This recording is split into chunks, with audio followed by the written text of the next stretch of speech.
Museu de Évora.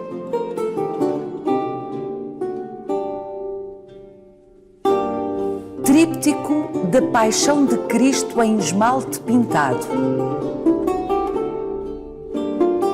Existem muitas representações da Paixão de Cristo ao longo dos 2000 anos da nossa era. Esta é muito especial.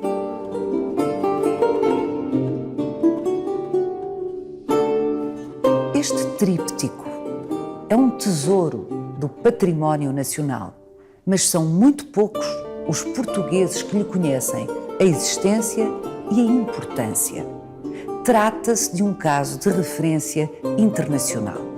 Investigadores franceses, ingleses, alemães consideram-no uma obra maior da história da arte europeia tardo-medieval.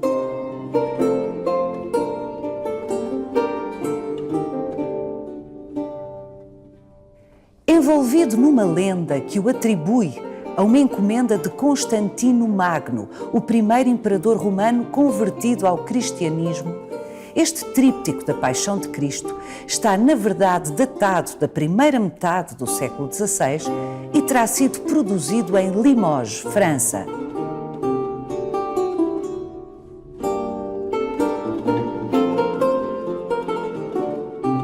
São muitos os mistérios que envolvem esta peça excepcional, que só pode verdadeiramente ser apreciada de perto. Vai querer saber mais? Venha connosco nesta visita guiada.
Ana Paula Machado, estou tão surpreendida. Sempre que ouvia falar nesta peça, eu imaginava um tríptico imponente, como é habitual. Na verdade, essa designação de tríptico faz-nos sempre pensar numa peça de grandes dimensões, mas esta peça é uma peça de devoção privada, ou seja, é uma peça para uso doméstico que se utiliza numa pequena capela de família ou que alguém utiliza para as suas orações. Não é uma peça para ser vista de longe. Representa parte da Paixão de Cristo, a cena central, evidentemente, é o Calvário, e não é isso propriamente que a torna especial, porque há inúmeras representações desta cena da mitologia cristã.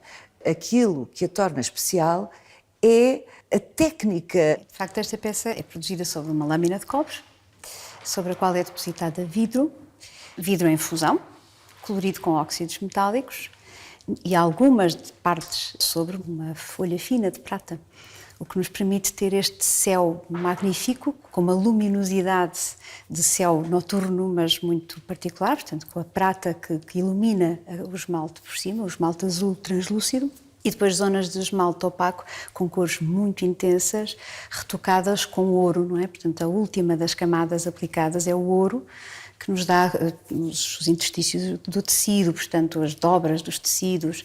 Digamos que ilumina uma boa parte da coloração. E é engraçado ter usado essa expressão, ilumina, porque eu olho para esta peça e pontualmente faz-me lembrar iluminuras. E efetivamente o primeiro esmaltador terá inclusive sido iluminador também, feito também iluminuras.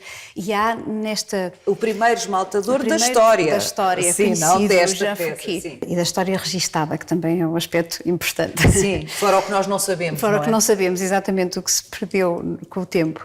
Mas há aqui alguma, até na escala destes objetos, há algum paralelismo com a iluminura de facto e com a minúcia do trabalho.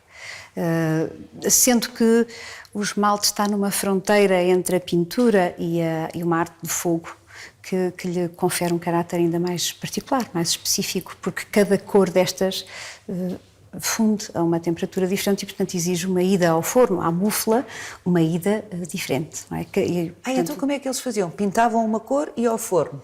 Tiravam, pintavam outra cor? A outra cor e vai ao forno, ao último, porque cada óxido metálico tem um ponto de fusão diferente, distinto, não é? E cada óxido metálico corresponde aqui a uma cor. Os cobres aos verdes, os cobaltos aos azuis, os amarelos ao antimónio, portanto, cada óxido metálico traduz-se depois numa cor diferente. Portanto, nem sequer quando o pintor está, de facto, a pintar, sabe exatamente qual é a cor que vai resultar dali. Quer dizer, sabe que vai resultar um azul, mas se calhar não sabe. Mas tem que ter um domínio, uma perícia absoluta, como tem quem trabalha o vidro pintado e a cerâmica, não é? O azulejo.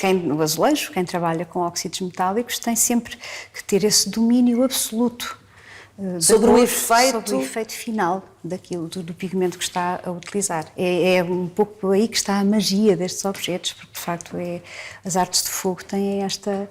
Depois eu tenho muito que ver também com a pintura, porque esta camada vítrea, esta matéria vítrea de que falei, é aplicada muitas vezes com uma espátula ou com um pincel. Portanto, é também uma coisa do universo da pintura, vamos dizer assim, que está na esfera das técnicas de pintura. A qualidade desta pintura, para lá da minúcia, mas podia ser minucioso e não ser perfeito, mas é de uma qualidade espantosa. Conhece o autor da peça? Conhece o autor da peça por atribuição. O que isso quer dizer? Isto significa que a peça não é assinada, não é datada, não está documentada do ponto de vista da produção. E, aliás, esta peça teve já inúmeras atribuições de autoria, mas estas peças são, digamos, classificadas por comparação. Presumo que esta peça possa ser atribuível a Jean Pénicaud I, porque há peças desse artista assinadas. Em França, em alguns museus franceses, há pelo menos 8 peças assinadas que nos permitem fazer uma comparação. O Jean Pénicaud I, portanto, é membro de uma família de esmaltadores, é ele próprio um esmaltador. Portanto, quando diz esmaltador... É um pintor que pinta com esmalte.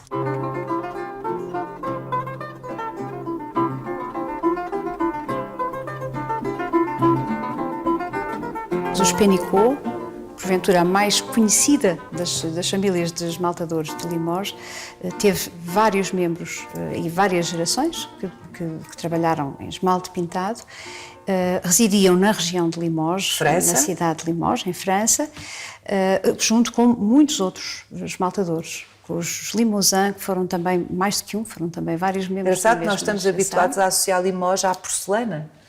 Que é um fenómeno industrial muito posterior a este. Na época medieval, produz-se, de facto, esmalte em Limoges, também noutras regiões do noroeste da Europa, mas sobretudo em Limoges, produz-se um esmalte aplicado sobre um suporte de cobre escavado, que veio a designar-se esmalte Chant-de-Vie.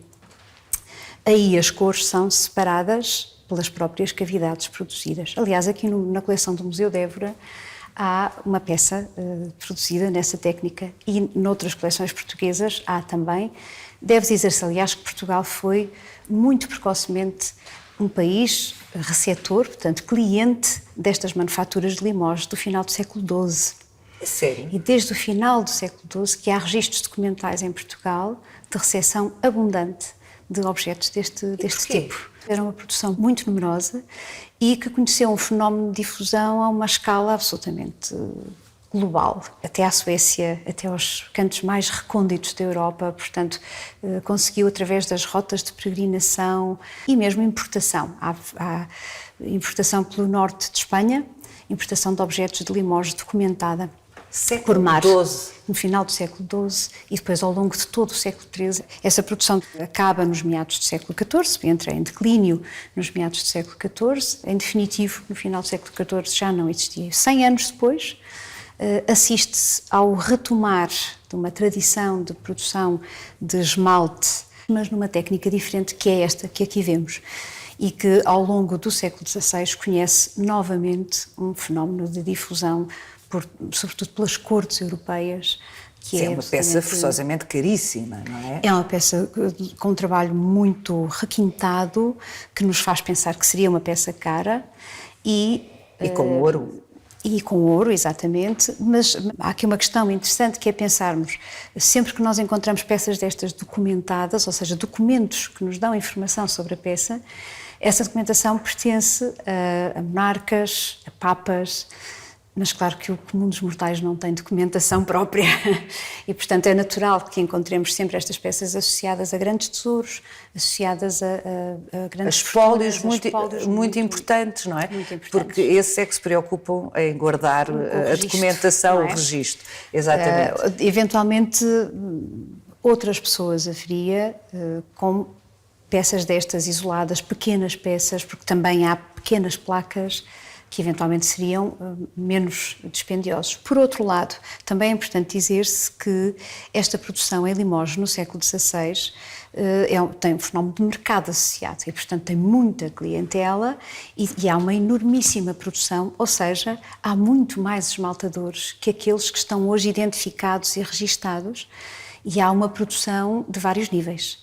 Esta é uma peça de excelência, é uma peça de grande qualidade, reconhecida pelos peritos internacionais, pelos grandes estudiosos do esmalte em França, como sendo uma peça topo de gama.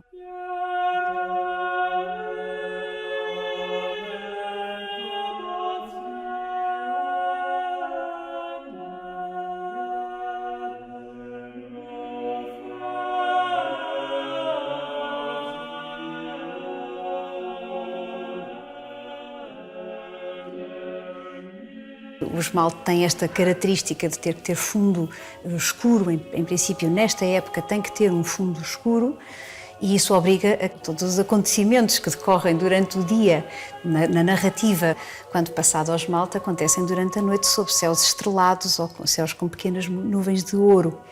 E isso confere uma atmosfera única a estas peças.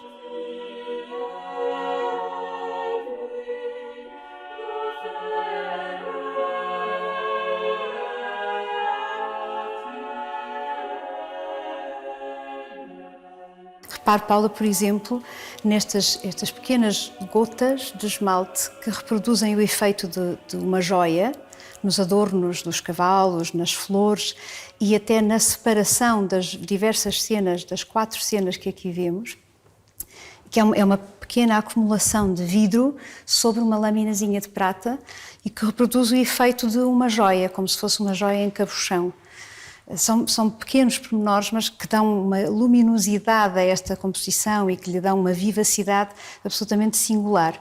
Esta cena, por exemplo, todo o tratamento dos espanejamentos deste dossel, o tecido deste dossel, a decoração do genuflexório onde a Virgem se ajoelha e sobre o qual o artista aplicou a inscrição do dizer de Jesus Cristo quando visita a sua mãe após a ressurreição, há toda uma decoração nestes espaços, os mosaicos do chão, o estampado dos tecidos, o próprio cair dos tecidos é feito pelo esmaltador, é desenhado, é inventado pelo esmaltador. Portanto, há aqui muitos pormenores, muitos pequenos detalhes que, quando nos debruçamos sobre a peça, deslumbramos-nos. Quando a vemos só de passagem, passa-nos despercebido. É uma peça que requer carinho, que requer atenção.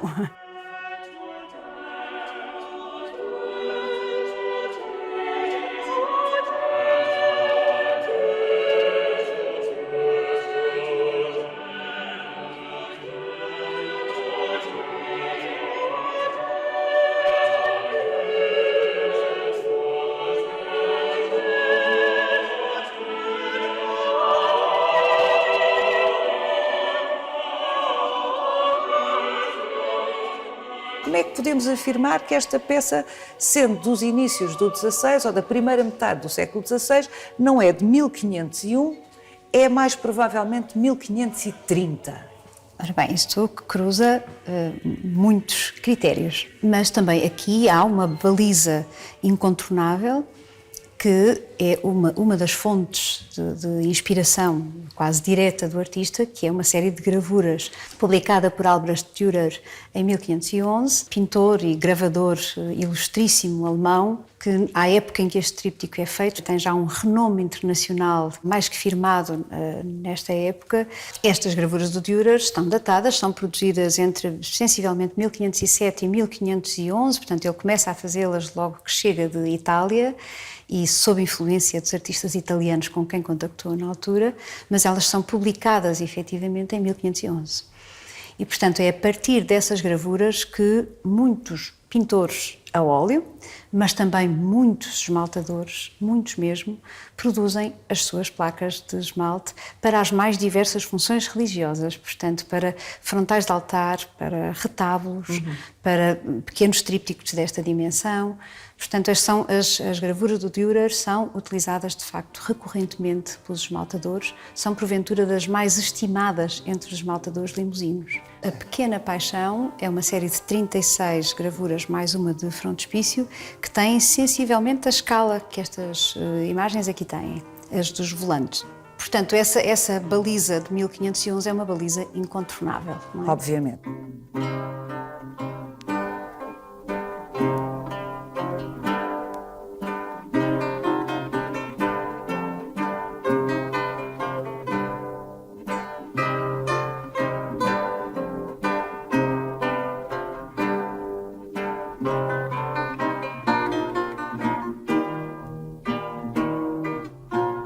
Há uma contaminação daquilo que cerca o artista, que é o caso dos turbantes e destas couraças muito elaboradas, muito requintadas, que têm que ver com a corte de Francisco I, com algum luxo, alguma ostentação de característica da corte de Francisco I, e foram contaminando o gosto dos artistas e, portanto, que aqui, claramente, para este painel central, o artista não lhes resistiu.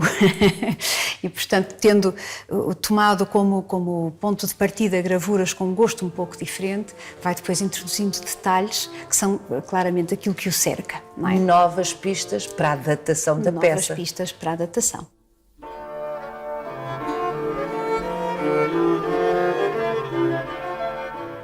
Quando o esmalte é translúcido, sabemos que ele só pode ter sido produzido a partir de cerca de 1530. 1530. E é isto que nos permite estabelecer as balizas de datação.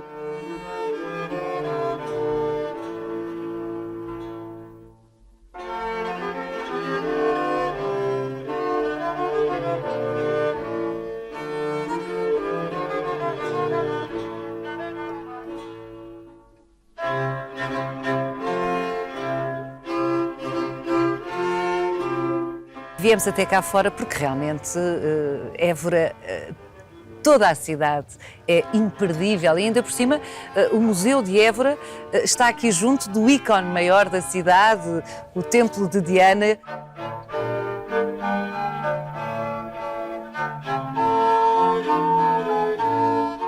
Este edifício onde está instalado o Museu de Évora tem uma história atribulada, muito antiga, evidentemente. Foi palácio do Bispo de Évora, Paço Episcopal, e, ao que sei, chegou a ser saqueado pelos franceses. Esse é um dos episódios dramáticos na vida de património português, de património artístico, sobretudo. Mas é mais um, não é? Porque pouco mais tarde, poucos anos depois, assistimos à extinção das ordens religiosas com ainda maior carga dramática e com ainda maiores perdas. 1834. 1834. Todos os conventos foram expoliados, sobretudo os masculinos, num primeiro momento foram expoliados dos seus pertences e tinham peças notabilíssimas. É bom pensarmos que a Igreja foi a grande cliente da arte em Portugal ao longo de séculos e, portanto, quando chega a esta época, o espólio artístico português reunia-se nos conventos, era aí que se encontrava, era aí que estava. E, portanto, com a extinção das ordens, algum tempo antes da expoliação, muitos conventos foram abandonados. designadamente os conventos que eram miguelistas, que sabia que tinham tomado partido por Dom Miguel, debandaram, portanto, os seus ocupantes debandaram e o espólio artístico ficou ao abandono. É assim, por exemplo, que o Alexandre Herculano encontra Santa Cruz de Coimbra, já abandonado. O mosteiro de Santa Cruz de Coimbra, já abandonado, onde se encontrava uma peça parecida, semelhante, aproximada desta que aqui encontramos, uma série de 26 placas de esmalte de Limoges, de esmalte sobre cobre de Limoges, precisamente reproduzindo as gravuras de Dürer. São peças produzidas no último quartel do século XVI. Então, medeiam 50 anos entre a produção do tríptico que estivemos a ver e essas placas. Exatamente. Que estão no Museu Nacional de Soares dos Reis, no Porto.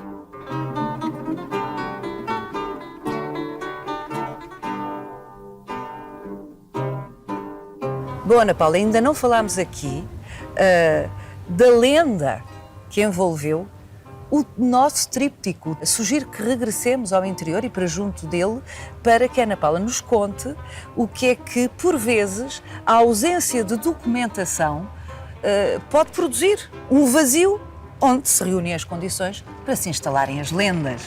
Exatamente.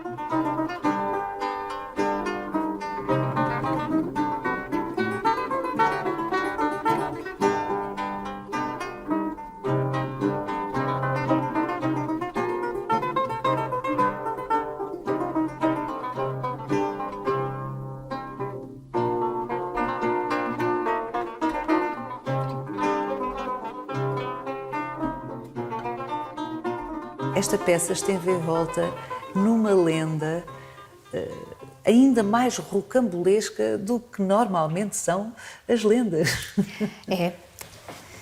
Nesta folha diz-se que Sim, mas isso tem um ar muito próximo de nós. o tríptico É 18, não é? É provavelmente impressa no século XVIII. E nesta folha diz-se que a peça foi comprada, foi encomendada pelo imperador Constantino, que a levou para Constantinopla. O imperador Constantino foi o primeiro imperador convertido ao cristianismo e, portanto, faria todo sentido ter uma peça de devoção religiosa cristã, tão cristã quanto esta, para o seu uso pessoal. E conta-se Estamos nesta a falar lenda, século III depois de Cristo. III depois de Cristo, exatamente. E neste texto conta-se que depois a peça foi saqueada pelos cruzados em Constantinopla e trazida para a Europa Ocidental, digamos 10 assim. séculos depois de, alegadamente, o imperador Constantino a ter mandado fazer. Portanto, no século XIII, quando foi o saque de Constantinopla. É a história que aqui se conta. E que depois daí passou para as mãos de Isabel da Áustria, do Francisco I, e que pertencia ao Francisco I quando da Batalha de Pavia, e que nessa altura foi, digamos, saqueada, mais uma vez, pelo Carlos V, que teve o imperador Francisco I aprisionado durante quase um ano. E, portanto, esta peça tinha uma história verdadeiramente... Está escrita a história. Mas nem toda a história escrita é verdadeira, e isto veio prova. Isso é um dado muito importante. Como, no fundo, este texto do século XVIII enganou imensa gente durante imenso tempo. Ao longo de muito tempo. A verdade é que, muito provavelmente, quem se dá ao trabalho de imprimir uma narrativa com estas características, com esta complexidade e com tantos detalhes... E tantos personagens ilustres. E com tantos personagens ilustres, aí é que está o segredo da questão. É porque, muito provavelmente, esta folha impressa que aqui está associada destinava-se a uma transação comercial. É a forma de dar uma espécie de... passa a expressão pedigree ao objeto. Afinal, é uma peça que passou pela mão não de uma pessoa ilustre, mas de vários monarcas, imperadores, o Francisco I, o Carlos V, portanto, e depois a Isabel da Áustria, e depois, ainda depois da Isabel da Áustria, o Baldassare Castiglione, que é uma figura importantíssima até para a cultura portuguesa, não é?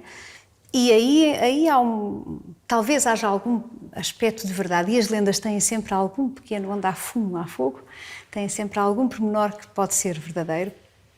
Ligar esta peça ao Baldassare Castiglione talvez nos permitisse ligá-la, por exemplo, a uma figura da cultura portuguesa em cujas mãos facilmente veríamos um objeto destes, como é o bispo Dom Miguel da Silva, a quem o Baldassare Castiglione dedica o Cortegiano, portanto, a sua obra principal, não é?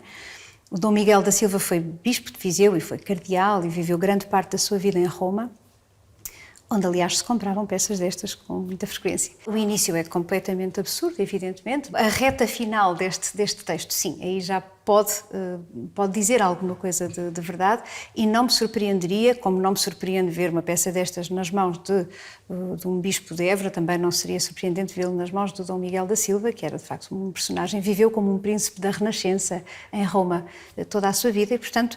É credível.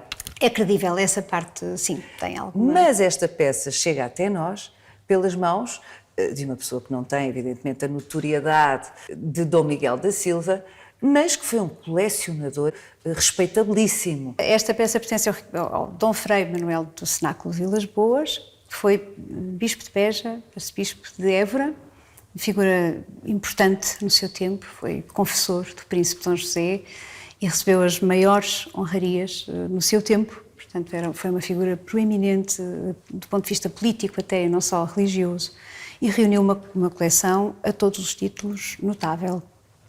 É certo que é uma coleção, sobretudo, livros, pintura, numismática, era uma notabilíssima coleção de numismática, mas que tem alguns exemplares raros, algumas peças absolutamente extraordinárias, como é o caso desta, mas não se sabe como é que ela chega às mãos do Dom Frei Manuel do Cenáculo.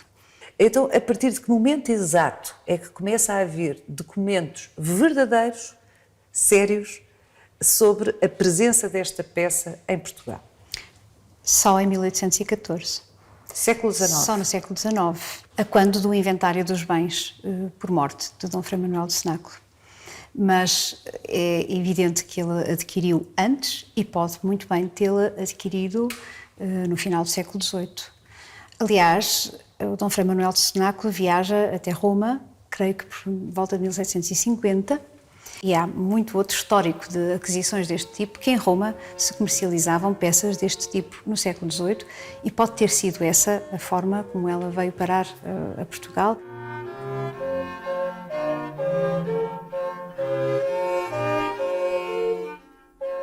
É como se esta peça, Ana Paula, resistisse em todas as frentes. Não é assinada, não há nenhuma documentação da sua produção, não há nenhuma documentação sobre o seu percurso, nem sequer há documentação de que ela esteve em posse de Dom Frei Cenáculo Vilas Boas. A verdade é que foi encontrada no seu espólio depois da sua morte. É como se, de alguma forma, a peça quisesse manter-se, olha, numa penumbra que tem a ver com esta luz. Numa aura de mistério.